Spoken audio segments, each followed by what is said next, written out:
What's up, everybody? It's your favorite Chips, favorite nerd, and today we are looking at the X-Transbots Jocound. I don't know the reference, I'll be honest with you, but it's groove, right? It's trying to take me out of my groove with that name. This was sent to me by Keith himself, so I think I got it early. I'm not sure if he sent it to anybody else, so I'm not sure if this will be early or right on time when it comes out. But time is also a factor, right? So I gotta get this out as soon as possible in order for it to be effective. And for that to happen, I'm gonna be going through the transformation for the first time on camera. I'm gonna go step by step with the instructions so we can kind of judge the instructions as we move along too. With that being said, let's go ahead and get started. But in order to start, we gotta get to accessories.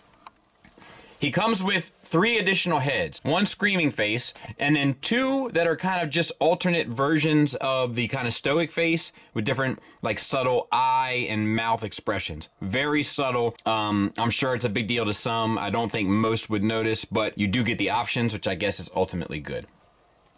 He comes with 2 black guns, no paint on them whatsoever, but decent sculpt work. I was hoping that you could peg them onto the feet, like the kind of G1 toy had kind of looked like that-ish, but you really can't. However, you can tab them on to the side of the legs here. Using those same type of connection points, you can attach it to the back of the storage piece here with in alt mode. He also comes with a pistol. This is painted, fully silver, and it has the tab for the palm so that he can hold it, which he does just fine. And perhaps not as much an accessory, but certainly a gimmick. You can have his backpack like this, or you can kind of push down on these pistons here. And I guess I should actually bring this up. Snap that into place, bring down this other piston, and peg that in. And I may not have done that 100% right. Let's see.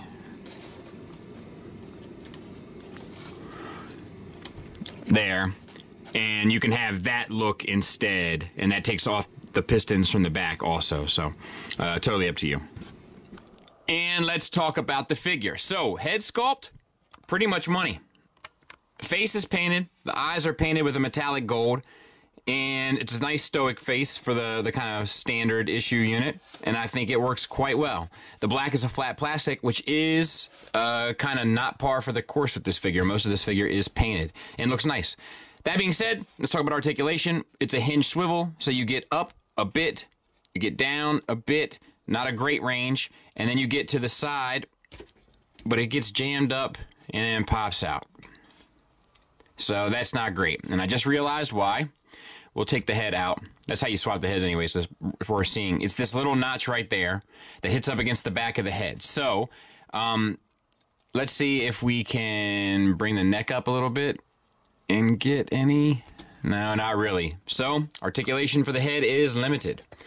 Keep that in mind, if you know what I'm saying. Stop it. Okay. Universals for shoulders. That gets you up to 90 degrees. And the swivel around. Now you have a hinge for a butterfly joint. The whole chest hinges as well for transformation, but you can use it to get the articulation you want, so that's done nicely. The arm is fully painted with this white. The chest is fully painted with this gold. And even the bone color here is painted as well. All right. Then you have a bicep swivel. I got some chips on the paint too. Like I've noticed, like here, where else did I? There's a little bit going on up there, and who knows how the transformation will go. Just to be fair, double jointed elbow gets you a little over 90 degrees, which is a little disappointing. Like the engineering is there, but the actual success of it is still limited. We have a swivel for the wrist. And then the fingers are on a base pin knuckle, and we do have tight writer fingers, so that too isn't great, but it's also traditional, right? Like, it's not like this is a step backward. It's just like, I mean, let's see what, I got red alert here that we're going to look at in a second. You know, red alert during his day was the same thing, except all fingers were together, so not really a huge hindrance. Some of the alt mode details coming through, which looks nice. I love stuff like this, the silver and black with the 80 on there. Great year, by the way. And then the hands are fully painted with this bone color as well. We have a swivel for the waist, for the full range, and a ab crunch that gets you all the way over. And we had the pelvis that's painted gold, And then we have the bone paint on the legs, again, fully painted. The hips are universals. You get the full Van Damme. You get the full Monty. The silver is painted and sculpted. And I like how it can like line up. You know, obviously you had to break the line work to use the thigh swivel. Since we're there, we'll go ahead and talk about that. But I do dig it in general. Let's see what else we can talk about. Knees, another point of contention, at least for me. We'll back out now. It's a single hinge, seemingly. And it gets you shy of 90 degrees. Just not great, you know? Not awful, and you'll be able to get a fair amount of decent poses, which I'm sure I'll be able to show, hopefully, fingers crossed, at the end in final thoughts, but not great, right? And then we have well, I'll talk about the back in a bit. The inside of the legs, I like how the tires sit in there. I think that looks cool. Gives it a little bit of, I don't know, character. Ankles, no ankle tilt up, no ankle tilt down, and you do get a rocker. Now, there's some stuff going on with the ankles. We'll talk about that as we transform it. The red looks great there as well. And then you do get the heel spur here that you can move a bit, and the toe that you can move a bit that kind of fronts as an ankle tilt. So maybe we should give them that, but it's really just a toe tilt. And then from the side, I like the silver paint there, and the police painted on there. It looks brilliant. And then on the back, little bit to be desired, right? But it's groove, and you know, while we're on the subject, we'll go ahead and talk about that. It's not a really aesthetically pleasing robot design anyway, right? And I mean, you know, look, beauty's in the eye of the beholder, of course. And I'm going to let him live his truth and all that kind of stuff if he thinks he's beautiful. But it's just not the kind of prettiest robot that was ever made, unfortunately. So I think that it looks accurate. That being said, Groove's not a great figure to look accurate, if that makes sense. And like the colors are done right as well. Like I was a little off put by that, like the white with the bone and but it is like it's G1 tune accurate, for better or worse. And I like all the sculpted details in the chest. I like a little bit in the pelvis, the pipes down the legs. Like it just adds a little bit of oomph to the character, gives it a little bit of presence. So I dig that as well. Let's do some size comparisons. Size comparison wise, there he is with Red Alert. So about the size of an MP car, which I think is on brand with Streetwise. If you thought I was going to transform Streetwise again, you were mistaken. but we'll show them together in alt mode. And speaking of which, let's get started.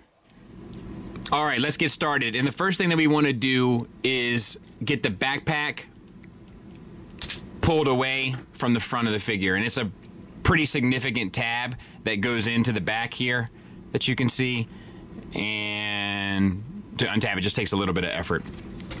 And you also want to open up his head from the top. We've seen them do this move before, but it's not a bad one. And untab these two side collars and move that kind of towards the top of his now head, and then move the arms, like that second part of the butterfly joint that's not really a second part of the butterfly joint. You can just kind of, you know, weasel it out of there to the front. Okay, now at the shoulder, pull back on the bone colored piece so that you can flip up the next bone colored piece where the pedal is, and that will allow you to flip this piece down on the side and then flip this piece back to kind of extend that. And we're going to do that on this side as well. We're going to flip up, we're going to flip up, and we're going to flip down, and we're going to flip down. All right, now we're going to basically do the same thing that we talked about with the gimmick side of things, where we extend these pistons here, extend this as well, flip this over. We're going to do the same on this side. Extend and extend, and line up our two pegs, and we're going to rotate this whole section where the kind of gauges are 180 degrees, and there's a lot to kind of work around, so just use caution as you manipulate it. Then looking at the arm, you'll notice that on the back of the arm, the ribbed portion of it, so to speak, is facing the back with the side of the screws. Make it so that the ribbed is facing the inside of the arm along with the long line of the shoulder. Collapse the forearm and bring the fist down on this piece here. You also have to probably rotate the fist, like whatever it takes in order to swing the whole shoulder assembly 90 degrees up into the cavity here where this piece of the motorcycle, and keep the body straight, that'll help, will plug into the back of the shoulder. Why don't I have this quite right? There it is.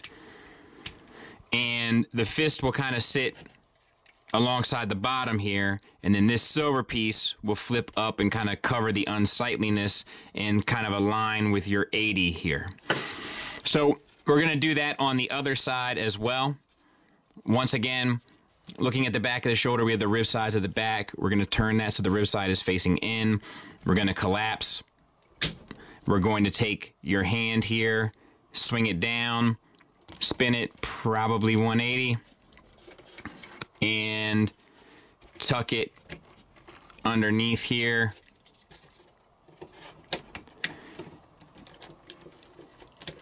And flip up your metal piece there. It's not metal, it's plastic, but your silver piece, I guess I should say. Then your last little section up here is just bring these two pieces up and over. These eventually, you can see, kind of become the back of the seat, but just leave them flipped up for now. We're gonna untab this bit from his pelvis, which will allow you to separate the hips a bit, and then you can actually take this tab here and flip it up inside of the pelvis. Make sure this is fully extended as far as it'll go. All right, so this is where the problem is coming, right? And it's because people are pulling on the ankle instead of pulling on this part, I think. We'll see as we go through. I'll say that and then I'll break it, right? But take the toe, bend it 90 degrees, and then tuck the whole thing in so that the toe goes inside of the foot. We then want to line up this section and this, and then we need to get access to this piece here, which is tabbed in there. So use the ankle rocker to move that out. Now, the only piece I think that you have to move is this piece. This assembly here, not this. So if you hold on to this and pull that down, you should be able to bring this down and over top with little to no issue, and then plug this piece back in there. So let's do that again. Toe, foot, bring this piece down, use your ankle rocker to get access to this piece, open this up. You might need a spudger. I don't have mine handy, so I'm using the screwdriver. Get this piece open, hold the foot, pull the heel so that it comes down and then collapses back, and then use the piece you had to use your spudger for to come back in and reconnect. And then I'm just going to clean this up a bit. These tires here, they're spring loaded. So what you want to do is, let me see if I can get you the best angle here.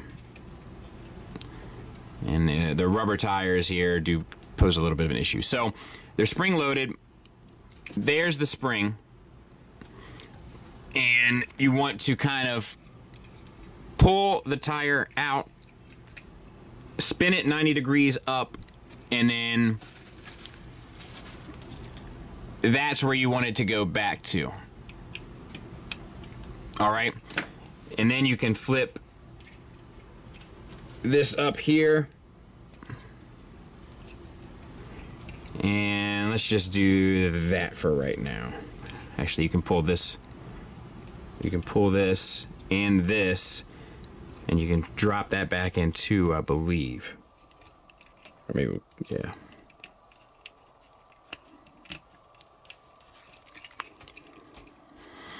So we'll do that on the same side here. So we're untabbing this whole section, and because it is spring loaded, it is a little bit of a bear.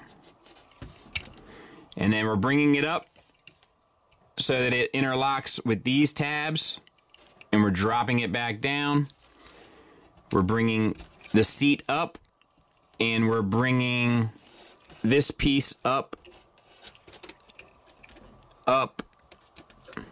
down, and then you can swing your little storage container. I know there's probably a name for it that motorcyclists are hating me for, but bring that up as well. And now we've got to get all of this fastened. So if you look at the tires, it has 2 females and 2 males on each. And I'm going to use that as a gauge and just work on the rest. There is a ton of connection points, and they are everywhere. So just work at it. Springer, my boy, helps a hand. And just do what you gotta do to get it sorted. Mine is not right, but I'm not gonna bore you with this. Just line it up and tab it in. You'll see all the tabs and stuff. Just do your best. We'll compress, and you want to get it compressed enough where your seat tabs will plug into the back of the white arms, and your back rest goes up against those back seats, and these pieces kind of come down and in. And I'm not sure if I did that in the right order, I'll be honest with you. But either way, it seems to be doing okay so far.